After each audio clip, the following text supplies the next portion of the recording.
Olá pessoal, o nosso vídeo de hoje vai ser para dar para vocês algumas informações com respeito a contratos de locação. O tema foi sugerido por algumas pessoas por nós estarmos justamente numa campanha de locação de imóveis, o qual a campanha diz que nós alugamos o seu imóvel em 30 dias, caso contrário nós pagamos a taxa de condomínio.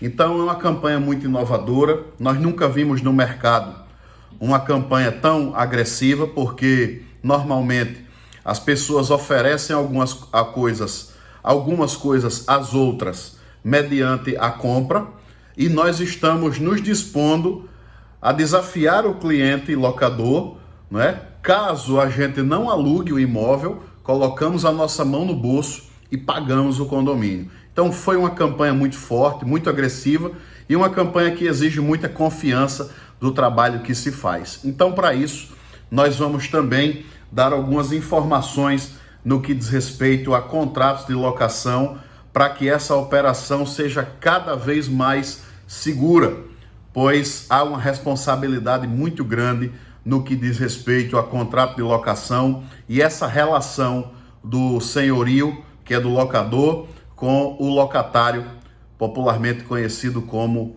inquilino. Então, o contrato de locação, ele possui três vertentes, né? Três tipos de contrato. O contrato residencial, o contrato não residencial, que popularmente é conhecido como contrato comercial, de imóveis que não são residenciais, e o contrato de temporada, que é o contrato que é feito por dias, por um período menor que seja programado.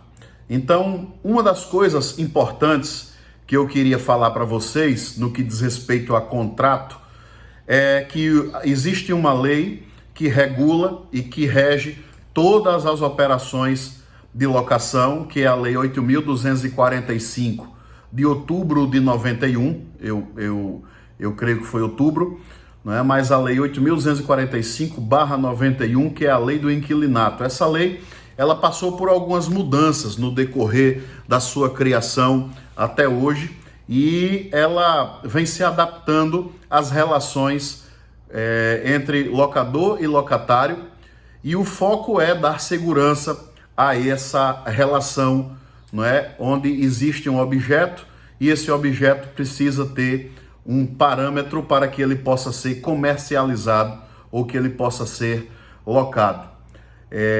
Essa lei, ela é composta por vários artigos, e esses artigos eles norteiam desde o que é uma locação propriamente dita, multas sobre rescisão, garantias, enfim, tudo aquilo que diz respeito à locação, essa lei já prevê. Uma das coisas importantes é que o locatário e o locador, eles não podem desconhecer essa lei para que o contrato tenha validade. Veja só, tudo que nós precisamos fazer no que diz respeito à relação entre duas pessoas que são ou compra, ou venda, ou aluguel, não é? Mas essa relação que é formada e pactuada através de um contrato, na maioria das vezes, né, que é o correto, ela precisa ter uma base legal. Quando essa base legal não existe, quando não é pactuado expressamente no contrato aquilo que realmente foi combinado entre as partes, o que vale é o que a região pratica como natureza, não é? Como forma natural de se comportar, ou a lei, o que a lei está falando. Então, vejam bem, entendam só o que é que eu estou falando. Existem multas, existem regras num contrato de locação, por exemplo, que se essas regras não forem citadas no contrato, mas se a lei prevê, o seu contrato vai estar coberto pela lei.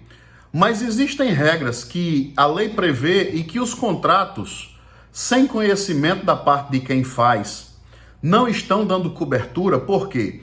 Porque existem situações que a lei do inquilinato, ela prevê uma forma de agir, e os contratos às vezes dizem outra forma. Ou seja, O contrato ele fala uma coisa sobre garantia. E aí no contrato que você, a lei fala uma coisa sobre garantia e no contrato você coloca, ou você ou alguém colocou, uma outra coisa que a lei não dá cobertura sobre garantia. E o que é que acontece? O seu contrato corre o risco de ser nulo se você um dia precisar enfrentar uma questão judicial naquele aspecto. Ou seja, se você tiver um contrato que seja mal elaborado e que não tenha previsões legais para que ele seja válido, você está correndo um sério risco. É aí onde entra a participação de um corretor especialista no que está fazendo para te orientar. Existem muitos corretores que se abstêm de fazer contratos sabiamente porque não têm conhecimento jurídico para fazer. Por certo, o contrato é para ser feito realmente por um advogado. Só que existem escritórios como o nosso escritório que tem uma cobertura jurídica por trás e que tem todos os contratos revisados e legitimamente aprovados pelo que diz respeito às leis, seja ela num contrato, uma promessa de compra e venda, seja ela num contrato de aluguel, mas os contratos eles são previamente revisados e estão todos juridicamente corretos. Mas nem todo mundo possui essa base jurídica para elaborar um contrato. Então, portanto, fica aí a primeira dica, para você ter muito cuidado com os contratos que você possivelmente está elaborando ou mandando elaborar em lan house, mandando qualquer pessoa elaborar ou simplesmente copiando. Percebam que muitas vezes um contrato feito para uma determinada operação é diferente de um outro contrato feito para outro que deveria ser feito para outra determinada operação. Então, um contrato ele não pode ser um remédio, né, vamos dizer assim, genérico para todo mundo. Os contratos eles têm suas particularidades. E essas particularidades precisam ter previsão legal, justamente para poderem tornar o seu contrato válido no que diz respeito ao âmbito jurídico. Então, cuidado com contratos. Não deixe qualquer pessoa manusear um contrato e fazer com que aquele contrato garanta a sua satisfação e a sua paz e a preservação do seu patrimônio. Então, a primeira dica é essa: tenha muito cuidado com contratos, pois eles são uma parte importantíssima do seu processo de locação. Uma outra coisa também importante é que muitas pessoas acham que o aluguel ele é pago antecipado. Isso é muito comum as pessoas imaginarem que, na maioria das vezes, aquela caução que você está dando no início, que eu vou explicar já a vocês como é que funciona, seria o aluguel pagando para morar. Entendam bem, o aluguel ele é para ser pago depois de 30 dias ou no 5º dia do mês subsequente. Então, você tem uma modalidade que você pode tanto cobrar esse aluguel após 30 dias, ou você pode estabelecer que o cliente pague no próximo dia 5 do mês subsequente, no 5º dia útil, né, no caso, do mês subsequente, e se não tiver completado os 30 dias, ele paga proporcionalmente aquele valor dos dias que foram passados, para que ele dali em frente comece o pagamento de cada 30 dias de locação. Então, existem várias modalidades de contrato de locação que você pode fazer. Aquela modalidade que às vezes as pessoas fazem, que é receber um mês como calção, como eu falei anteriormente, geralmente as pessoas sabem que até 3 meses pode ser cobrado calção em dinheiro. As pessoas cobram um mês como calção e cobram mais um mês adiantado. Esse procedimento não tem base legal, porque se você for pagar um mês adiantado, você vai entrar na modalidade de locação sem garantia. Então é a única modalidade de aluguel que você pode cobrar um mês adiantado, ou seja, modalidade de locação de aluguel, sem garantia. Então vejam só, se você está cobrando um mês adiantado, você não precisa mais de um seguro fiança. Se você está cobrando um mês adiantado, você não precisa mais de um locador. Então a lei diz expressamente que das modalidades de garantia, que seja ela caução, fiador ou seguro fiança, que seja, você das três, e ainda tem mais uma outra, né, que é uma garantia mais complicada, essa quase ninguém usa, mas dessas três, ou das quatro, você pode escolher uma modalidade. Então, se você escolher o método, a forma de garantia de caução, você só pode cobrar como garantia a caução. Você não pode pedir caução mais fiador. Você não pode pedir fiador mais seguro fiança. A fiança, ela pode ser também, inclusive, com imóveis ou móveis, bens móveis ou bens imóveis. Mas dificilmente nós praticamos isso na nossa região. O que é que está mais próximo da nossa região? A caução, que vai de 1 a 3 aluguéis, que no final faz-se a devolução do dinheiro da pessoa corrigido, ou a caução, que de 1 a 3 aluguéis, que desconta-se automaticamente e após fazer a averiguação, devolve-se em aluguéis, ou seja, nos últimos 3 meses ou 2 meses. É o que acontece mais ou menos na nossa região. E quando se pede um aluguel como garantia, que é um aluguel antecipado, nós estamos trabalhando com o método de aluguel sem garantia, que é justamente recebendo um mês antecipado. E o cliente sai justamente do imóvel no último dia do último pagamento, ok? Então, é mais ou menos aí essas 3 formas de garantia. Então, atentem bem, locatários e locadores, para o que diz respeito à lei no quesito garantias, da garantia. Então, é necessário uma forma de garantia para que você possa deixar o seu contrato válido. Caso isso seja descumprido, você corre um sério risco de você ter o seu contrato invalidado numa situação judicial, ok? A lei diz e é expressa, ela é clara. Caso seja descumprido, corre-se o risco de nulidade contratual. Então fica ligado nisso aí. Um outro item que eu selecionei aqui para vocês é para vocês prestarem bem atenção. Isso aí vai um alerta para os corretores de imóveis, operadores das técnicas de transação imobiliária, né? E é muito importante isso. Muitas vezes os corretores, eles captam imóveis e eles, inadvertidamente ou pelo nível de conhecimento que se tem de quem é aquele imóvel, eles não consultam no cartório de quem realmente é a titularidade daquele imóvel. Então vejam só, acontece muitas vezes do imóvel ser do João e o João ser pai da Maria e a Maria fazer um contrato em nome dela, porque ela é responsável por aquele imóvel. Esse contrato ele vai ter alguma garantia legal? Se o imóvel não é da Maria, se esse imóvel não está registrado, se a Maria não é dona de fato e de direito desse imóvel, como ela pode fazer um contrato em nome dela de algo que não lhe pertence, ou pelo menos a titularidade não está em seu nome? Muitas vezes acontece isso. Muitas vezes as pessoas fazem captações de imóveis e não procuram nenhum documento. Às vezes o documento é uma promessa de compra e venda. Às vezes a pessoa ainda está com a titularidade em seu nome, mas já vendeu aquele imóvel para outra pessoa e aquela pessoa, por não ter tido esse acompanhamento, também não transferiu ainda o imóvel. Então é uma série de complicações legais que podem ter aí no decorrer desse processo.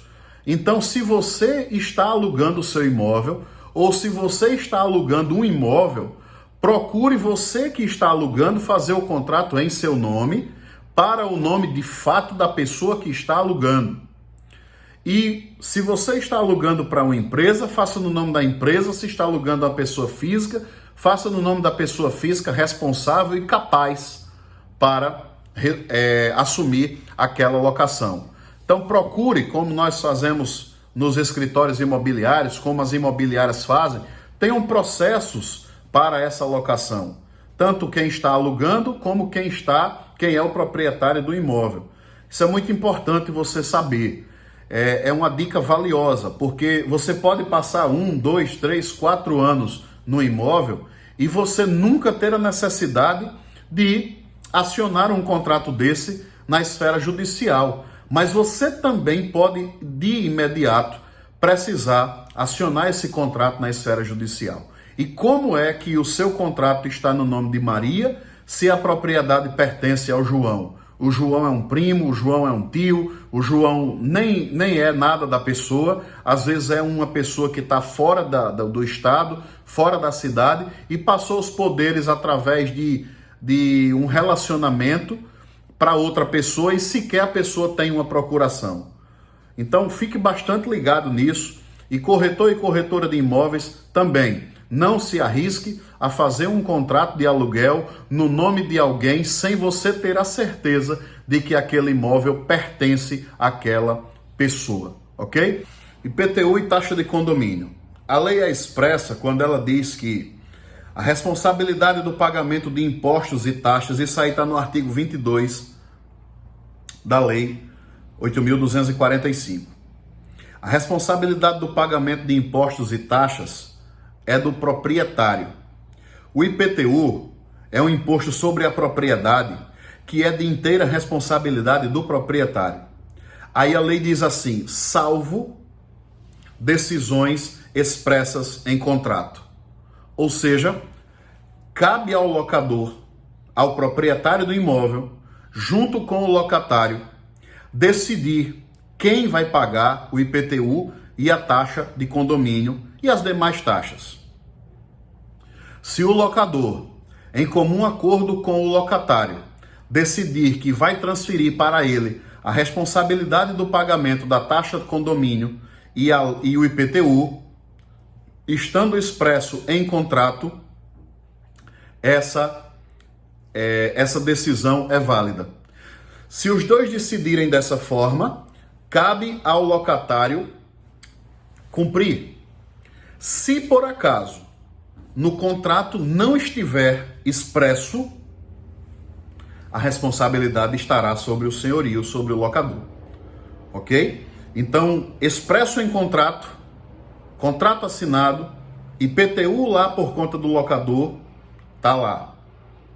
IPTU por conta do locatário no contrato é de responsabilidade do locatário. Aí você pode me perguntar, uma vez a pessoa me perguntou, André, no caso de condomínios, taxas extras, quem paga? Aí é onde está a resposta. Quem paga é o locador. A taxa extra, ela entende-se que é um benefício, antes de ser para o inquilino que está morando provisoriamente, é um benefício que está atrelado ao imóvel e à estrutura do condomínio ou da associação, né, como a gente tem aqui várias, como um todo. Então é importante você frisar isso, não é, para que o locatário não esteja assumindo um ônus que não lhe pertence. Então fica aí combinado, o IPTU e taxa de condomínio mensal, caso havendo decisão no contrato, havendo combinação no contrato, o locador pode sim transferir para o locatário. Agora vamos lá. Diante de uma situação legal de cobrança do município para o IPTU, para o imóvel com IPTU atrasado, mesmo sendo o locatário que tenha atrasado. Quem é que responde por essa cobrança? O locador. Então nunca, apesar de que o locador pode depois cobrar judicialmente, com o contrato que ele tem em mãos, ele pode cobrar judicialmente também aquele IPTU. Mas a prefeitura, de uma forma, ela nunca vai cobrar do locatário aquele IPTU. Então, senhores locadores, a responsabilidade pode ser transferida para o locatário. Porém, é necessário acompanhar o pagamento do mesmo para que nem tenha-se problemas nos condomínios, nas associações, nem muito menos na prefeitura. Depois o locatário sai da casa e deixa lá 3, 4 meses atrasados de condomínio e deixa lá 1 ano ou 2 de IPTU. E aí você vem saber depois. Então, quando você transferir essa responsabilidade que estiver no contrato, que lhe dá base legal, consulte e acompanhe os pagamentos para que isso não lhe traga problemas futuros no que diz respeito a uma dívida na prefeitura e nos condomínios, ok? Então isso aí fica também como uma dica. Artigo 22 da Lei 8.245. O próximo assunto é a obrigação do locador, para também proteger a operação, emitir recibo mensal daquele pagamento que foi efetuado. Muitos locatários acham que o recibo é uma besteira. Sei lá, fazem o pagamento, o comprovante é válido para comprovação do pagamento, desde que o depósito seja feito em dinheiro. Um depósito feito em cheque só tem a confirmação do pagamento após a compensação do cheque, e o recibo também só é dado após a compensação do cheque. Mas vamos supor que o pagamento seja feito em dinheiro. O cara não estava em casa, o locador não estava em casa e a pessoa deixou o recibo lá, deixou o dinheiro lá e não preparou o recibo. É necessário que você pegue o recibo. Não faça pagamentos e nem receba pagamentos de aluguel sem você emitir o recibo e sem você pedir o recibo. Da mesma forma que o locatário que assumiu a responsabilidade de pagar o IPTU precisa guardar esse comprovante. Da mesma forma que o locatário que assumiu a responsabilidade de pagar o condomínio, guarde o comprovante. Guarde também os comprovantes de água e de energia e de esgoto, se por acaso na sua região tiver. Também guarde esses comprovantes para que você faça uso deles sempre que você precisar. Não fique sem documentos numa operação imobiliária, seja ela uma locação, seja ela uma compra e venda, não é? Não fique sem documentos. Todos os documentos são passíveis de um dia você precisar utilizar. Então, por favor, não esqueçam de estar documentados e de você fazer uma pastinha para que você guarde tudo isso dentro de uma pasta e que quando você precisar, você tenha lá contrato, auto de vistoria, documentos de comprovantes pagos, comprovantes de pagamento de água, luz, de telefone, tudo isso que esteja ligado à propriedade do locador, do senhorio do seu imóvel, você precisa ter junto de você para um momento que você precisar. Eu costumo sempre dizer para os meus clientes e para os amigos a quem eu dou suporte de informações que um contrato ele é muito bom quando ele não precisa ser utilizado. Se você não precisar, todo contrato vai ser bom. Mas se você um dia precisar utilizar aquele contrato na esfera judicial e ele não estiver juridicamente perfeito, você vai ter sérios problemas. Então, que você nunca use o seu contrato nessa esfera. A gente tem poucos casos aqui em Arapiraca, por exemplo, de contratos que vão parar na justiça, principalmente de aluguel. Aqui nós temos uma boa seleção de clientes. Porém, um dia a gente pode precisar, como já precisamos e, graças a Deus, estávamos cobertos. Outra coisa também, você tem uma ideia como esse recibo é importante, é que isso também está expresso na lei. É dever do locador emitir recibo, está lá na lei expresso e muito simples a linguagem. É dever dele emitir o recibo. Então, se o recibo não fosse uma coisa importante, não estava lá expresso na lei para que ele pudesse emitir esse recibo como forma de obrigação. Então o recibo é muito importante. Uma outra coisa que eu coloquei aqui foi dever do locador, uma outra dica, né? É dever do locador e o locatário cabe a cobrar do locador a entrega do imóvel naquele momento da entrega das chaves em perfeitas condições de uso. É interessante para o locador entregar o imóvel em condições de uso devidamente pintado, pois ele terá o dever de, fazendo isso, ele terá o privilégio de receber o seu imóvel também devidamente em condições de uso e devidamente pintado. Então eu sempre oriento as pessoas que estão negociando conosco de entregar o imóvel da melhor forma possível, porque assim nós temos base legal para cobrar a devolução desse imóvel também na melhor forma possível. Outra coisa, o inquilino, ou seja, o locatário, da devolução do imóvel, quando se dá a devolução do imóvel, essa devolução não havendo concordância com a data, com o que foi entregue, por exemplo, se você for devolver o imóvel e o imóvel não estiver condizente com a realidade da data que foi entregue ou com o auto de vistoria que você tem em mãos, o locador pode se recusar a receber as chaves. Preste bem atenção. Por que eu estou falando isso? Por que eu estou falando essas coisas que normalmente a gente não conversa no nosso dia a dia? Para que os nossos imóveis estejam sempre regulares, para que as operações imobiliárias sempre tenham rentabilidade, porque às vezes as pessoas têm uma visão de aluguel assim, eu alugo o imóvel por 12 meses e o dinheiro que eu recebo em 12 meses às vezes não dá nem para fazer uma pintura. Isso foi um aluguel mal feito. Porque se você entregou o imóvel pintado, você deveria recebê-lo pintado. Você deveria cobrar das pessoas as suas responsabilidades, ou seja, das partes, locador e locatário. Cobra das partes a sua responsabilidade. Então vejam só, se nós mantivermos a nossa relação entre locador e locatário perfeita, o aluguel vai ser uma coisa muito mais rentável e muito mais prazerosa para você fazer. Se todas as locações que você fizer do seu imóvel, principalmente para quem tem mais de um imóvel, 1, 2, 3, 10, como é o caso de clientes nossos aqui que tem 7, 8 imóveis para locação.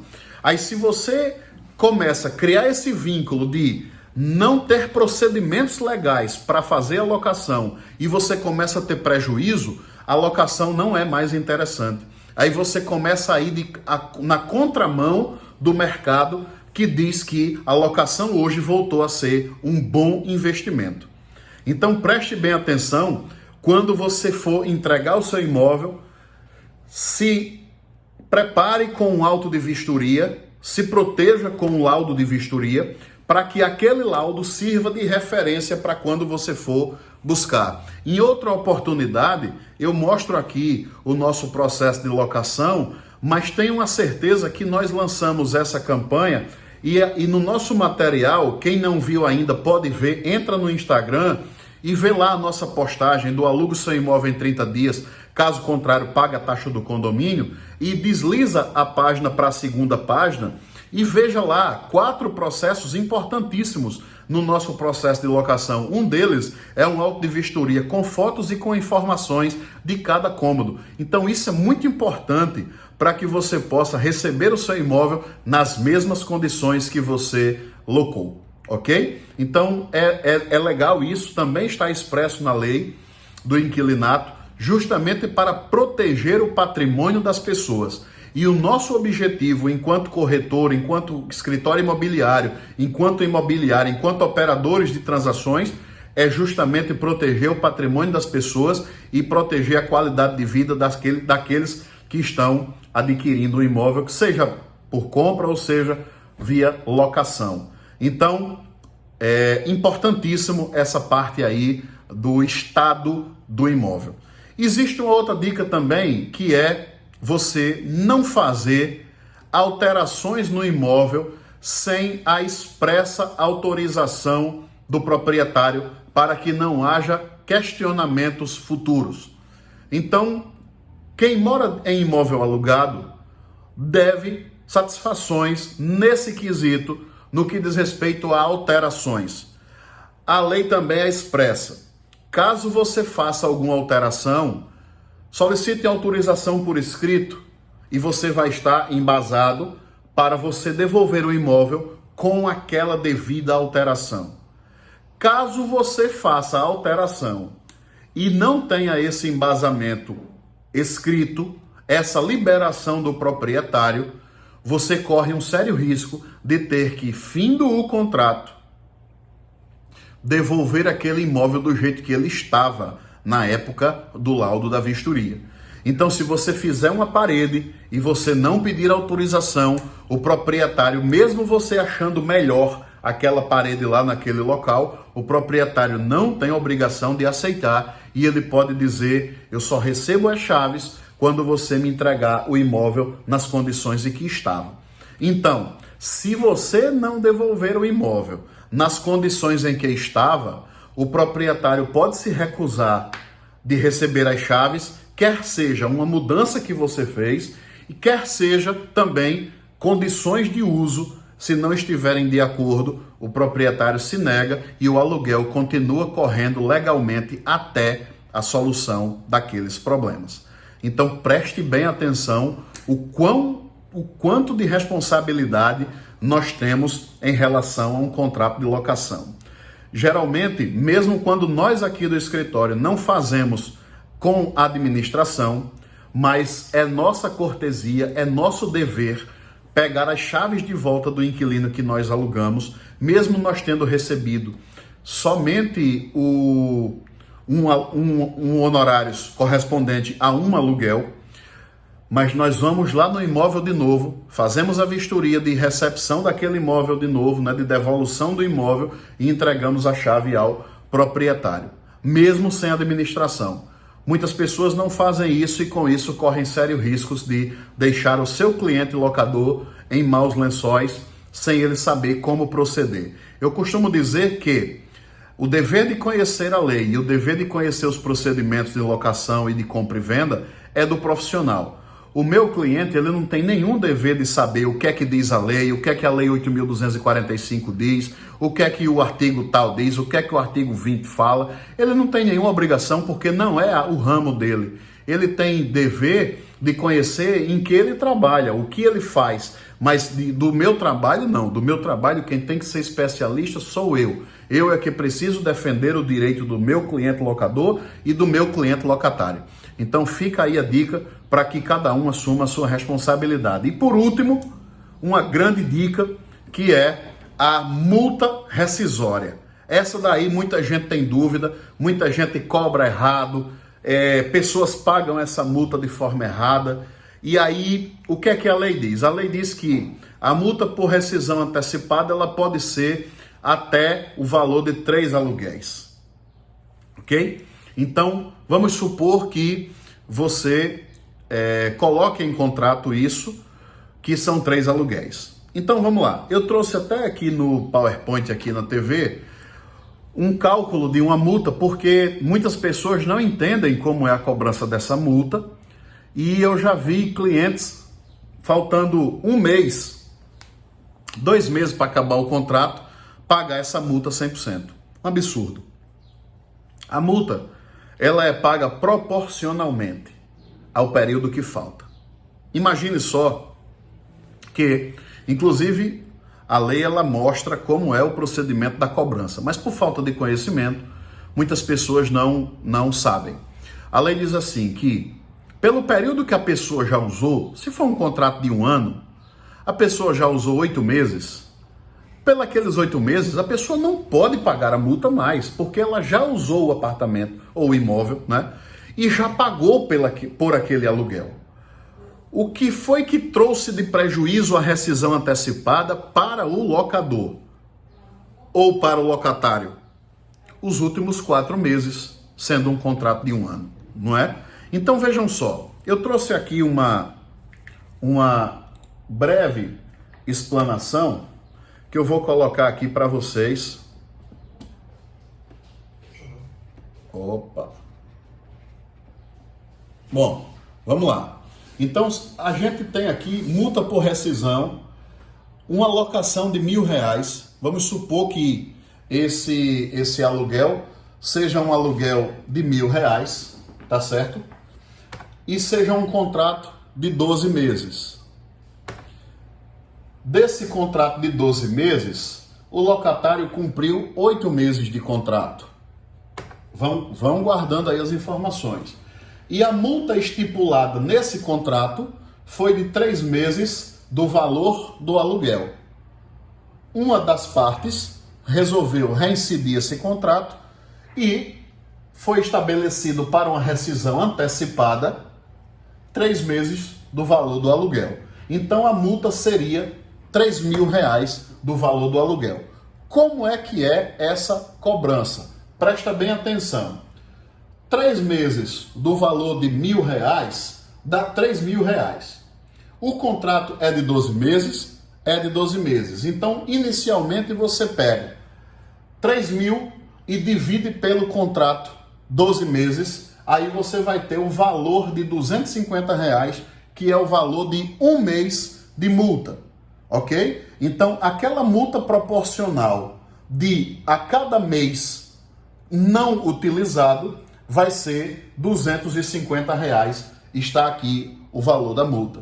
Então, R$3.000 é a multa completa, dividido pelo período do contrato, dá o valor mensal. Esse valor mensal você vai multiplicar por 4 meses que faltavam para encerrar o contrato, pois desses 8 meses aqui, o inquilino, o locatário, não paga mais a multa, porque ele já utilizou o contrato.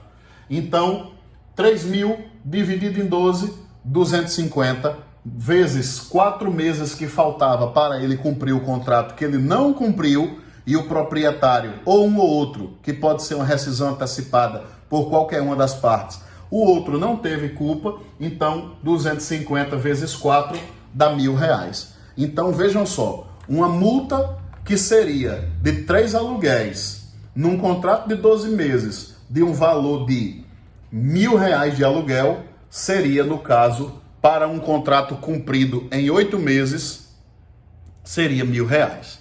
Então vejam só que diferença para uma pessoa que poderia cobrar essa multa em sua integralidade. Ou seja, faltando 4 meses a pessoa pagar R$3.000. Já pensou que prejuízo a pessoa ia ter? Vamos supor que o proprietário cobrasse essa multa ou o locatário cobrasse essa multa. Havendo uma questão na justiça depois, a pessoa teria que ser penalizada, pois desconheceu a lei ou descumpriu a lei e cobrou uma multa indevida. Caberia recurso e caberia uma questão judicial aí nesse caso, porque a lei foi descumprida e isso é uma das coisas que a lei está expressa. Aí você me diz, André, se eu esquecer o valor da multa, e aí como é que faz? Foi parar na justiça. Aí está na mão do juiz de resolver qual é o valor da multa a ser aplicada naquele momento e naquele lugar. Bom, gente, dito isto, eu creio que essas informações foram muito boas para vocês. Imagino eu que nem todo mundo tem essa... Nem todo locatário e nem todo locador tem esse conhecimento no que diz respeito às normas legais, mas eu imagino também que esses e outros vídeos vão servindo de conhecimento e vão abrindo a mente das pessoas e as pessoas vão cada vez mais profissionalizando.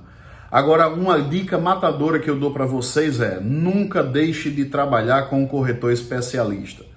Nunca subestime o trabalho de um corretor, pois ele tem as informações, não é? Se o corretor, por acaso, não tiver habilidades jurídicas, que também não tem obrigação de ter, mas ele reconhece a sua limitação no que diz respeito ao contrato, ele orienta você a procurar um advogado.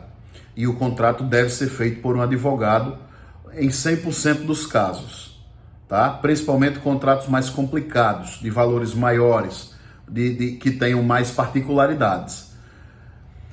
Dependendo do caso, como eu falei, o nosso escritório, por exemplo, está preparado com um jurídico dentro do nosso escritório, justamente para dar esse suporte e dar essa garantia gratuita, não é, para os clientes no que diz respeito aos contratos que são elaborados aqui. Sempre nós estamos revisando todos eles. É muito importante que você preste atenção nos procedimentos que o mercado realmente necessita e nos procedimentos que vão deixar a sua operação uma operação mais segura. Então eu espero que com esse vídeo tenha ajudado você a ter um pouco mais de conhecimento. Espero que com esse vídeo tenha ajudado você a proteger mais o seu patrimônio e a proteger a sua operação e que você tenha uma rentabilidade cada vez maior na sua locação. Precisando de alguma coisa, estamos aqui à sua disposição no que diz respeito à locação de imóveis residenciais, imóveis não residenciais, imóveis por temporada, que seja ele um imóvel que você queira fazer um passeio ou simplesmente passar um período. Nós estamos à disposição aqui como especialistas no assunto para proteger o seu patrimônio e te atender conforme a sua necessidade e conforme o seu desejo, tá ok? Então fiquem com Deus, Espero ter ajudado vocês aí no que diz respeito a um nível de conhecimento mais aprofundado na questão locação. Ok? Um abraço e até logo.